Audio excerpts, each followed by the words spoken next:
നമസ്കാരം, എൻ്റെ പേര് ആദിനന്ദ് അഖിൽ. ഇന്ന് ഞാനാണ് ഇരിട്ടി വാർത്തകൾ വായിക്കുന്നത്. ഇരിട്ടിയിൽ 2 വിദ്യാർത്ഥികൾക്ക് തെരുവ് പട്ടിയുടെ കടിയേറ്റു.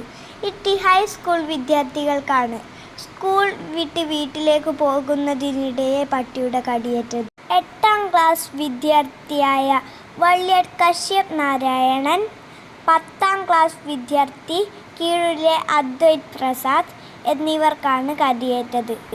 ഇവരെ ഇരിട്ടി താലൂക്ക് ആശുപത്രിയിൽ എത്തിച്ച് പ്രാഥമിക ചികിത്സ നൽകിയ ശേഷം കണ്ണൂർ ജില്ലാ ആശുപത്രിയിൽ പ്രവേശിപ്പിച്ചു.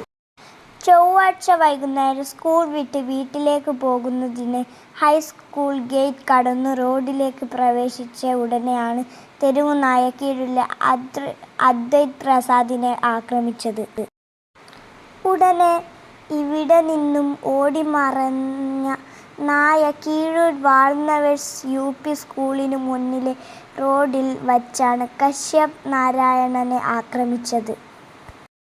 നേരമ്പോക്ക് ഹൈസ്കൂൾ റോഡ്, കീഴൂർ തുടങ്ങിയ സ്ഥലങ്ങളിൽ നിരവധി തെരുവുനായ്ക്കൾ അലഞ്ഞുതിരിയുന്ന പ്രദേശങ്ങളാണ്. വിദ്യാർത്ഥികൾക്ക് നേരെ തെരുവുനായ ആക്രമണമുണ്ടായതോടെ നാട്ടുകാരും സ്കൂൾ വിദ്യാർത്ഥികളും രക്ഷിതാക്കളും അടക്കമുള്ളവരും പരിഭ്രാന്തിയിലാണ്.